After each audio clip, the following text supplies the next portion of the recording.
So hello ladies and gentleman, I am back with another video. ഞാൻ നിങ്ങളുടെ സ്വന്തം ഹരികാരന്റെ പുതിയ വീട്ടിലേക്ക് സ്വാഗതം. സോ അപ്പോൾ നമ്മൾ ഇന്നത്തെ വീഡിയോയിൽ സംസാരിക്കാൻ പോകുന്ന നമ്മുടെ സോളോ ലെവലിംഗിന്റെ 101 തൊട്ട് 110 വരെയുള്ള ചാപ്റ്റേഴ്സിനെ കുറിച്ചിട്ടാണ്.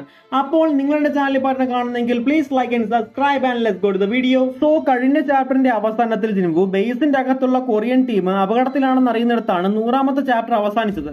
ശേഷം ചാപ്റ്റർ 101 തുടക്കത്തിൽ ആദ്യം കാണിക്കുന്നത് ജിൻവു ഷാഡോ എക്സ്ചേഞ്ചിലൂടെ അവിടേക്ക് വരുന്നതാണ്. എന്നിട്ട് തന്റെ ആർമിയെ പുറത്തെടുത്ത ജിൻവു അവരോട് കൊറിയൻ ടീമിനെ പ്രൊട്ടക്ട് ചെയ്യാനും ആന്റികളെ കൊല്ലാനും ഉത്തരവിട്ടു. അതോടെ കൊറിയൻ ടീമിലെ അംഗങ്ങൾ അത്ഭുതത്തോടെ നോക്കി നിൽക്കുമ്പോൾ ജിൻവുവും അവന്റെ ആർമിയും ആന്റികളുമായിട്ട് ഏറ്റുമുട്ടി അതിനെ കീഴ്പ്പെടുത്തിക്കൊണ്ടിരുന്നു. ഒപ്പം മരണപ്പെട്ട ആന്റികളെ തന്റെ ആർമിയാക്കി മാറ്റി അവരെ കൊണ്ടും ആന്റി മോൺസ്റ്റേഴ്സിനെ ആക്രമിപ്പിച്ചു. ശേഷം ജിൻവു കൊറിയൻ ടീമിലെ എല്ലാവരെയും ഹീല് ചെയ്തെങ്കിലും അവനെ കൊണ്ട് മിസ്റ്റായെ മാത്രം ഹീല് ചെയ്യാൻ പറ്റിയില്ല. ജിൻവു മിസ്റ്റായെ രക്ഷിക്കാനുള്ള വഴികൾ ആലോചിച്ചുകൊണ്ടിരുന്നപ്പോഴാണ് പുറത്തുപോയ ആന്റി മോൺസ്റ്റർ തിരിച്ചവിടേക്ക് വന്നത്. ഇപ്പോഴും അവൻ മനുഷ്യരുടെ രാജാവിനെ അന്വേഷിക്കുന്നത് കണ്ട യോൻഹോ പുറത്ത് റിയൂജിയും മരണപ്പെട്ടു എന്ന് മനസ്സിലാക്കി. അതിനെ കണ്ട ജിൻവു മിസ്റ്റായെ ഡോങ് വൂക്കിനെ ഏൽപ്പിച്ചിട്ട് അതിന്റെ അടുത്തേക്ക് നടന്നു. അതോടെ ഇവർ രണ്ടുപേരുടെയും മാന അവിടെ വെച്ച് കൂട്ടിമുട്ടി. അപ്പോഴാണ് ഈ മോൺസ്റ്ററിന് മനുഷ്യരുടെ ഭാഷ അറിയാമെന്ന് ജിൻവു മനസ്സിലാക്കുന്നത്. ജിൻവു അവിടെ എത്തുന്നതിന് 5 മിനിറ്റ് മുമ്പ് TV ചാനൽസ് ഈ റൈഡ് ടെലികാസ്റ്റ് ചെയ്യുന്നത് അവസാനിപ്പിച്ചു. എന്നിട്ട് കൊറിയൻ ടീം അവിടെ അകപ്പെട്ടതിനെ കുറിച്ചും ബിയോങ്ങിന്റെ മരണ വാർത്തയും റിപ്പോർട്ട് ചെയ്തു.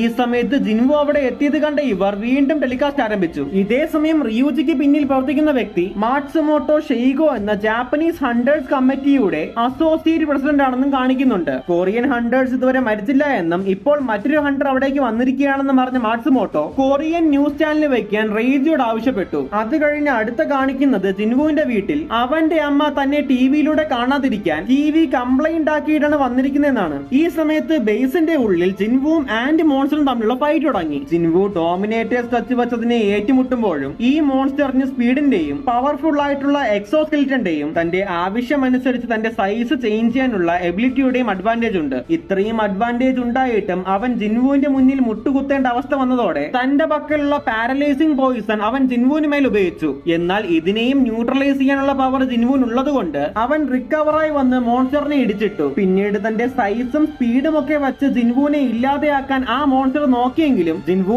ആ സ്പീഡിന്റെയും ഒപ്പം പിടിച്ച് അവന്റെ എക്സോസ്കെലിറ്റനെ ചറപറ വെട്ടി. എക്സോസ്കെലിറ്റൻ പൊട്ടിയതോടെ താൻ ശരിക്കും പെട്ടിരിക്കുകയാണെന്ന് മനസ്സിലാക്കിയ മോൺസ്റ്റർ ബാക്കി ആന്റികളെ അവിടേക്ക് വിളിച്ചു വരുത്തി അവിടെ നിന്ന് രക്ഷപ്പെടുന്നതിനെ കുറിച്ച് ആലോചിച്ചു. എന്നാൽ ജിൻവു തന്റെ ആർമിയെ പുറത്തെടുത്ത് എല്ലാ ആന്റി മോൺസ്റ്റേഴ്സിനെയും കൊല്ലുകയും രക്ഷപ്പെടാൻ നോക്കിയവനെ വെട്ടിക്കൊലപ്പെടുത്തുകയും ചെയ്തു. ശേഷം ജിൻവു മിസ്റ്റായുടെ അടുത്തേക്ക് പോവുകയും തന്റെ ആർമിയോട് ബയോങ്ങിന്റെ ബോഡി എടുത്തുകൊണ്ടുവരാൻ ആവശ്യപ്പെടുകയും ചെയ്തു. എന്നിട്ട് ക്യാമറമാനെ കൊണ്ട് ക്യാമറ ഓഫ് ചെയ്യിപ്പിച്ച ജിൻവു എല്ലാവരും നോക്കി നിൽക്കെ ബയോങ്ങിന്റെ ഷാഡോ എക്സ്ട്രാ ചെയ്തെടുത്ത് അവനെ വെച്ച് മിസ്റ്റായെ ഹീൽ ചെയ്തു. അതോടെ ജിൻവുവിന്റെ യഥാർത്ഥ ശക്തി എന്താണെന്ന് അവിടെയുള്ള എല്ലാവരും മനസ്സിലാക്കി. മിസ്റ്റായെ ഹീൽ ചെയ്തതിനു ശേഷം ബയോങ്ങിന്റെ നല്ല മനസ്സും യോൻഹോയുടെ റിക്വസ്റ്റും കാരണം ജിൻവു ബയോങ്ങിന് മേലുള്ള ഷാഡോ എക്സ്ട്രാക്ഷൻ ക്യാൻസൽ ചെയ്തു. എന്നിട്ട് അവരുടെ ഒപ്പം ഹെലികോപ്റ്ററിന്റെ അടുത്തേക്ക് നടന്ന ജിൻവു ആകാശത്ത് ഇനിയും ആന്റി മോൺസ്റ്റേഴ്സ് ഉള്ളത് കണ്ട് കൈസലിന്റെ പുറത്ത് കയറി അവരുടെ പിന്നാലെ പോയി. ബാക്കിയുള്ളവർ ഐലൻഡിന് പുറത്തേക്ക് പോയ ആന്റി മോൺസ്റ്റേഴ്സിനെ കൊല്ലുന്ന സമയത്ത് ജിൻവു തന്റെ പുതിയ സോഡും എടുത്ത് ബാക്കി ആന്റികളുമായിട്ട് ഏറ്റുമുട്ടി. ഈ സമയത്ത് റൈഡ് കണ്ടുകൊണ്ടിരുന്ന അമേരിക്കൻ ഹണ്ടേഴ്സ് ബ്യൂറോ ജിൻവുവിന്റെ അച്ഛനെ ഉപയോഗിച്ച് അവനെ അമേരിക്കൻ ഹണ്ടേഴ്സിന്റെ ഭാഗമാക്കുന്നതിനെ കുറിച്ച് സംസാരിക്കുന്നതും കാണിക്കുന്നുണ്ട്. ഈ സമയത്ത്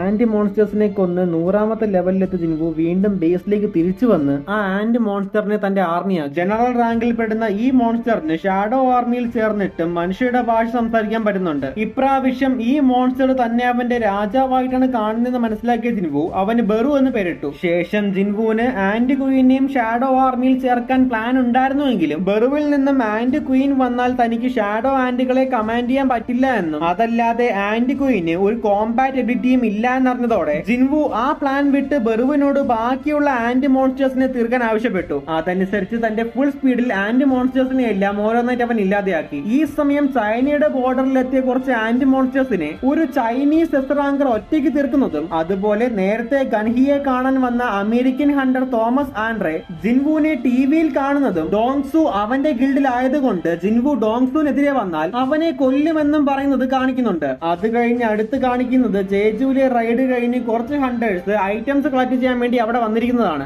അവിടെ അവർ എത്തിയപ്പോൾ മനുഷ്യരൂപമുള്ള എന്നാൽ മനുഷ്യരുടെ ഭാഷ അറിയാത്ത ഒരു വ്യക്തിയെ കണ്ടു. എന്നാൽ ഇവർക്ക് എന്തെങ്കിലും ചെയ്യാൻ പറ്റുന്നതിന് മുമ്പ് അയാളുടെ കൂടെ വന്ന മറ്റൊരാൾ അവിടെയുള്ള എല്ലാ ഹണ്ടേഴ്സിനെയും ഉറക്കി കിടത്തി. ശേഷം അവർ തമ്മിൽ ഒരു വ്യക്തിയെക്കുറിച്ചും കൊറിയയെക്കുറിച്ചും സംസാരിക്കുന്നതും എന്നിട്ട് ഒരാൾ മാത്രം മാത്രം പോർട്ടലിലൂടെ തിരിച്ചു പോകുന്നതും കാണിക്കുന്നുണ്ട്. അത് കഴിഞ്ഞ് അടുത്ത് കാണിക്കുന്നത് ജിൻവു ജേജുവിലെ റൈഡിൽ മരിച്ചവർക്ക് വേണ്ടിയുള്ള ചടങ്ങിൽ പങ്കെടുക്കുന്നതാണ്. ജിൻവു ഈ റൈഡ് സക്സസ് ആവാൻ കാരണമായതിൽ ലോകത്തുള്ള പലരും അവനെ പ്രശംസിക്കുന്നുണ്ടെങ്കിലും ഇവൻ നേരത്തെ ആ ടീമിന്റെ ഭാഗമായിരുന്നെങ്കിൽ ഇത്രയും പേർക്ക് മരിക്കേണ്ടി വരില്ലായിരുന്നു എന്ന് പറയുന്നവരും ഉണ്ടായിരുന്നു. ജേജുവിൽ നടത്തിയ ബാക്കി 4 റൈഡുകൾ വെച്ച് നോക്കുമ്പോൾ ഇപ്പോഴത്തെ മരണസംഖ്യ വളരെ കുറവാണ്. അതുകൊണ്ട് നീ തലകുനിക്കേണ്ട ആവശ്യമില്ല എന്ന് യോൻഹോ ജിൻവുവിനോട് പറയുന്നുണ്ട്. ഇതിനുശേഷം ജിൻവു ഗൺഹിയോട് സംസാരിച്ചപ്പോൾ അയാളിൽ നിന്നും ഐറ്റംസ് കളക്ട് ചെയ്യാൻ പോയ ഹണ്ടേഴ്സ് ബോധം കെട്ട് വീണതിനെ കുറിച്ച് ജിൻവു പറഞ്ഞു. ഗൺഹിക്ക് വേറെ ചില അപ്പോയിന്റ്മെന്റുകൾ ഉള്ളതുകൊണ്ട് ജിൻവു സംസാരം അവസാനിപ്പിച്ച് പാർക്കിംഗ് ഏരിയയിലേക്ക് പോയി. അവിടെ അവനെയും കാത്ത് ഒരു ഫോറിനർ ഉണ്ടായിരുന്നു. ആഡം എന്ന് പേരുള്ള ഈ ഹണ്ടർ ചില ഇൻഫോർമേഷൻസ് അവനുമായി ഡിസ്കസ് ചെയ്യാനുണ്ടെന്ന് പറഞ്ഞെങ്കിലും ജിൻവു പിന്നീട് സംസാരിക്കാമെന്ന് പറഞ്ഞ് അവിടെ നിന്നും പോകാൻ നോക്കി.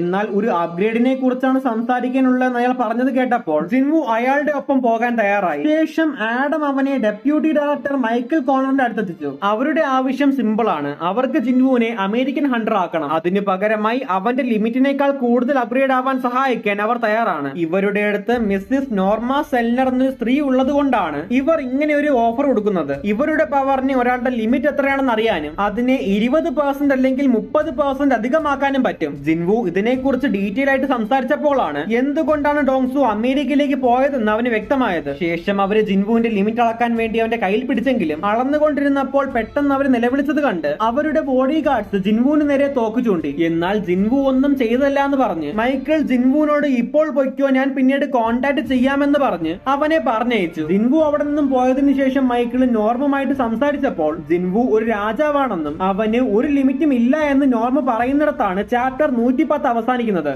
സോ കഴിഞ്ഞു ഗൈസ്, ഇതാണ് സോളോ ലെവലിംഗിന്റെ 101 തൊട്ട് 110 വരെയുള്ള കഥ. പിന്നെ സോളോ ലെവലിംഗിന്റെ ആദ്യ 100 ചാപ്റ്റേഴ്സിന്റെ വീഡിയോ കാണാത്തവർക്ക് അതിന്റെ ലിങ്ക് ഞാൻ ഡിസ്ക്രിപ്ഷൻ ബോക്സിൽ കൊടുത്തിട്ടുണ്ട്. അതല്ല സോളോ ലെവലിംഗിന്റെ മാനുവൽ വായിക്കാൻ താല്പര്യമുള്ളവർക്ക് അതിന്റെ ലിങ്ക് ഞാൻ എന്റെ ഇൻസ്റ്റാഗ്രാം ഐഡിയിൽ കൊടുത്തിട്ടുണ്ട്. സോ കഴിഞ്ഞു ഗൈസ്, ഇതൊക്കെ തന്നെയാണ് സോളോ ലെവലിംഗിന്റെ ഈ ചാപ്റ്റേഴ്സിനെ കുറിച്ച് ഇപ്പോൾ പറയാനുള്ളത്. ഞാൻ എല്ലാക്കെ പോയിന്റ് പറയാൻ വിട്ടുപോയിട്ടുണ്ടെങ്കിൽ നിങ്ങൾ ദയവായി കമന്റ് ബോക്സിൽ അറിയിക്കുക. ഇതുപോലെ ഏതെങ്കിലും മാങ്കയെ കുറിച്ചോ അല്ലെങ്കിൽ മാനുവയെ കുറിച്ചോ താല്പര്യമുണ്ടെങ്കിൽ അതും എന്നെ കമന്റ് ബോക്സിൽ അറിയിക്കുക. പിന്നെ വീഡിയോ ഇഷ്ടമായെങ്കിൽ ലൈക്ക് ചെയ്യുക, സബ്സ്ക്രൈബ് ചെയ്യുക, പറ്റുമെങ്കിൽ എന്റെ ഇൻസ്റ്റാഗ്രാം അക്കൗണ്ട് ഒന്ന് ഫോളോ ചെയ്യുക. ലിങ്ക് ഡിസ്ക്രിപ്ഷൻ ബോക്സിലുണ്ട്. അപ്പോൾ മറ്റൊരു വിഷയമായി വീണ്ടും കാണാമെന്ന പ്രതീക്ഷയോടെ this me fallen Loki signing out.